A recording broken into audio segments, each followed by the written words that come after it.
About 4 weeks ago, it got cold in Oklahoma, really cold. My house was negative 14 degrees. Now, Steve Daines from Montana is used to that, but in Oklahoma, we're not used to negative 14 degrees. It was overcast, snowy, cold. And then the sun broke through, and we had a day that it got up to 30 degrees, and it was like everyone was going to the park. It felt so nice because the sun was out even though it was cold. Sunshine has a great way of making everyone lift and look around and go, where has that been? I think that happens in the federal government as well. I thank Senator Joni Ernst for hosting what she's calling Sunshine Week to be able to say, what are we doing to put a little light into the federal process to be able to make sure people can see into some of these programs? Because all the time I hear from people when something comes on the news and they'll say, where did that come from? And I'll say, well, that was poked in some bill that probably no one read. Let me give you an example of it. 2 weeks ago, when the quote-unquote COVID bill passed for almost $2 trillion in spending, I've already had folks that have come back to me and said, hey, I'm grateful for that $70 million for this Small Business Administration to increase some of the loans by $70 million. I've said, well, great. You know how much the administrative cost was on that $70 million program? The answer is $390 million in administrative cost, $70 million in loans. That's in the bill. And everyone looks at me and says, oh, didn't know that. Lots of states around America right now, their legislatures are meeting, including mine in Oklahoma, and they're suddenly finding out that bill that was for quote-unquote COVID-related mandated that no state in America could reduce taxes on anyone.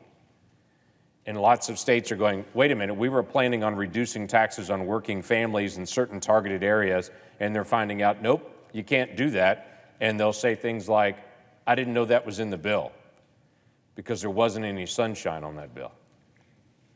I worked for years to pass a bill called the Taxpayer's Right to Know. It's a pretty common sense bill. It asks a simple question: what programs do we do in the federal government? This body has heard me talk about it often, year after year after year. Because contrary to popular belief, it's not easy to actually move a bill in this place.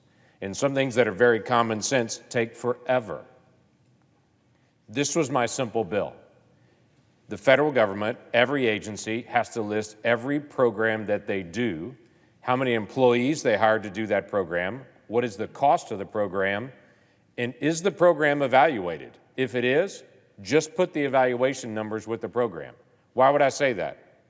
Because I talk to agency heads that start a new program and they get 2 years down the road from starting a new program, then they find out a different agency's already done that for 5 years.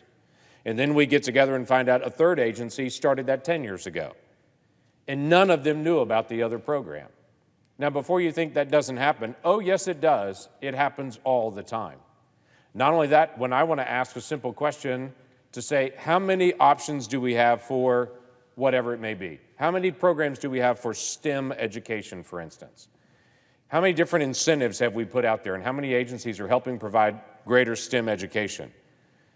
The agencies can't tell me. They could eventually tell me what's in their agency, but don't know what other agencies are doing.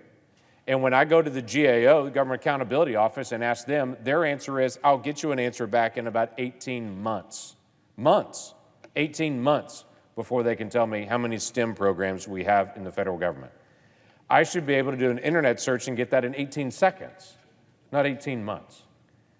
The Taxpayers' Right to Know bill requires the Office of Management and Budget to actually work with every agency to get a master list of every program across the federal government, how many employees they have, if it's evaluated, and what it does. It's pretty simple. It's basic transparency, but it allows any American and all members of Congress to be able to see, what do we do, and do we have duplication in government? Now, again, you may think that's simple and straightforward. It is, but it took years to actually pass, but we finally got that passed and signed into law last December.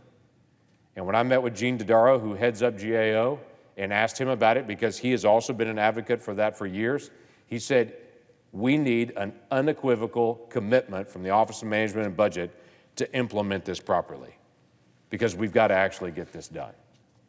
Sunshine helps. We can see how money is spent. We can see how duplication actually functions. We can't reform what we can't see. And the American people perpetually get frustrated with what they didn't know was in a bill and find out later and they don't like it. In the days ahead, I'm going to release my annual Federal Fumbles book, as we do every year. And in that Federal Fumbles book this year, we're going to outline where our debt comes from. Because I run into so many people that say, we have debt. Who is our debt? Is it all China? And I'll say, well, actually, $1.6 trillion of it is from China, and we're paying them interest every single year on that debt. But it's in a lot of other places, and a lot of people misunderstand what government debt really is. This needs some sunshine, because if we're going to solve this, the American people have got to be able to see it, and so do we. With that, I yield the floor.